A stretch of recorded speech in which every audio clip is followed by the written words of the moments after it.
So I'm recording this on Friday, July the 5th, 2024. And this is going to be, it's 8 o'clock in the evening, but because we're in the middle of summer in Finland, it's still quite warm, sun's out. Anyway, this is going to be my general election 2024 results breakdown. So what happened yesterday. So the first thing is some good news. So the good news is there was only a 60% turnout. So of all the people that were eligible to vote, only 60% bothered to cast their vote. So the other 40% are awake, in my opinion. These are people who realise it does not matter. Your democracy in Britain is completely controlled and bogus. So that's the good news, that 4 in 10 people are not prepared to take part in something that's utterly immoral and corrupt. So that's a really, really good sign.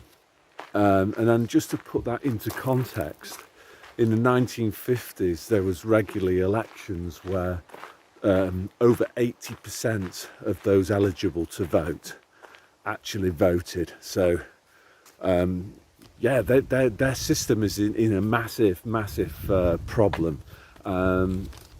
I think it was in 2001, 59% of people who were eligible to vote bothered to turn out and vote. So it wasn't quite the lowest turnout percentage, but it wasn't far off it. So that's the good news.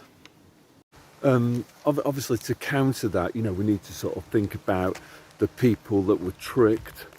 Various commentators, I'm not going to tell you who they are, but those people that were telling you to spoil your ballot paper, those people have helped to inflate the voter turnout percentage, and the BBC will be basically saying that the majority of the people took part in this election, and so therefore it's valid. That might not have been the case if people had stayed at home rather than partaking in the system and spoiling their ballot paper. So one thing for people to learn is never spoil your ballot paper, because they will add it in to the voter turnout percentage. And what you're doing by spoiling your vote is you're lending legitimacy to this totally immoral and corrupt system. Okay, so the next thing to say is that Labour won this election with 34%. They got 34% of the votes cast. So various things to say that. So so they got 34% of the 60% of the votes that were cast. So if you actually work that out, Labour only managed to get 20%, 1 in 5 of all people who were eligible to vote. They've managed to persuade them to vote Labour. So we've actually got a government running Britain where 4 out of 5 people who were eligible to vote didn't vote for the winning team. So that is amazing. So you've basically got John Stuart Mill, famous Scottish philosopher. He talked about the tyranny of the majority. So the winner of an election, 51% gets to inflict tyranny on the 49%. But in this kind of crazy system that we've got in the UK with constituencies and first past the post, we've actually got the tyranny of the minority. So we've got 20% of adults who cast their vote for Labour. They're able now to inflict, through the Kier Starmer government. Starmer's going to be extremely authoritarian, by the way. He's not like somebody like Boris Johnson, who had to be put into hospital and told he was going to do things. Sir Kier Stalin is a true believer. He comes across to me as somebody who like Pol Pot, he's somebody who thinks you have to crack a few eggs to make an omelette. He's extremely authoritarian. So I'm pretty worried, to be honest with you, about what sort of things are going to happen under a Sir Kier Stalin UK government. Obviously, we're going to get loads and loads more woke stuff. We're going to get more net zero stuff. We're going to get more censorship. We're going to get exactly what you would expect from somebody who is a natural authoritarian, somebody who believes in technocracy. And this guy, he will try to crush people who disagree with him. Things could get quite tough in the UK for people who are political dissidents. So that's another thing that I would say. I'm going to walk back now. It's quite windy actually, although it's quite sunny. You can see there. It's pretty windy. Hopefully the camera noise of the wind's not too bad. Right, so the final thing to say about all of this is the EU question. So as we all know, Sir Kier Stalin was always a big supporter of the EU, and that's exactly what you would expect from somebody who is a fan of authoritarian technocracy, command and control. You know, Sir Kier Stalin is one of those people who actually really does believe that we need big government to create an organised society. You know, we need more government to because they'll reduce chaos and whatever. He's a natural authoritarian. So we know that if he was left to his own devices, Starmer would take the UK back into the EU in a heartbeat.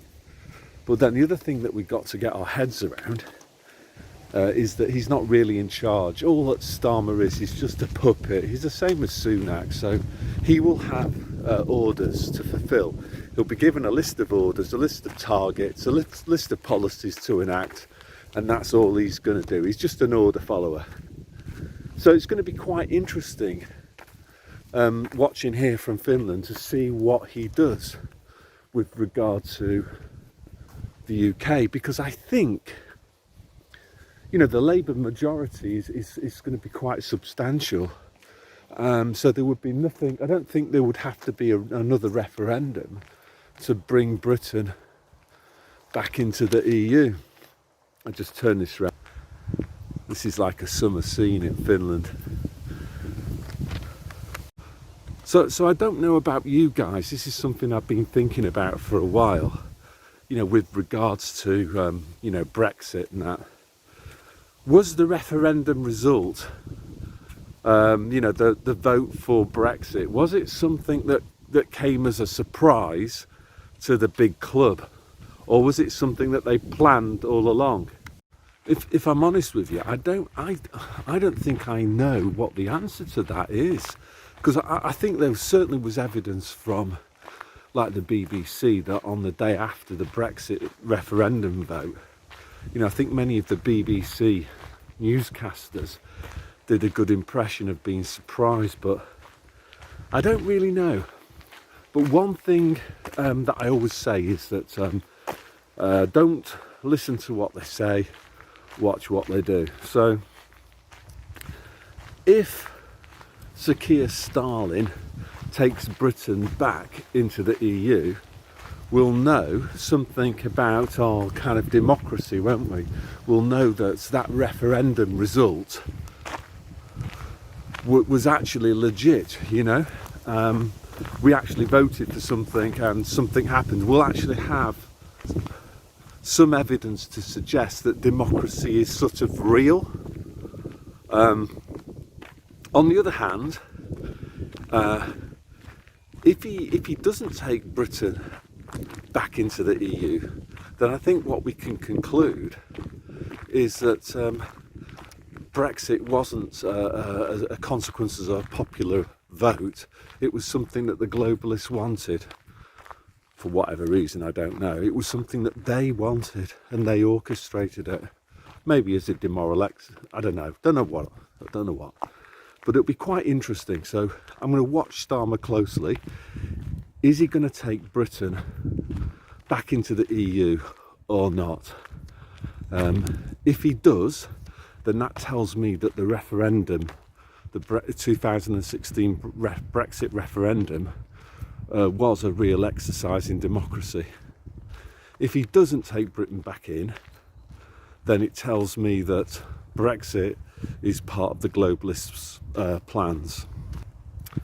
So that's all I'm going to say today. So God bless, and I hope the wind wasn't too strong there. So God bless.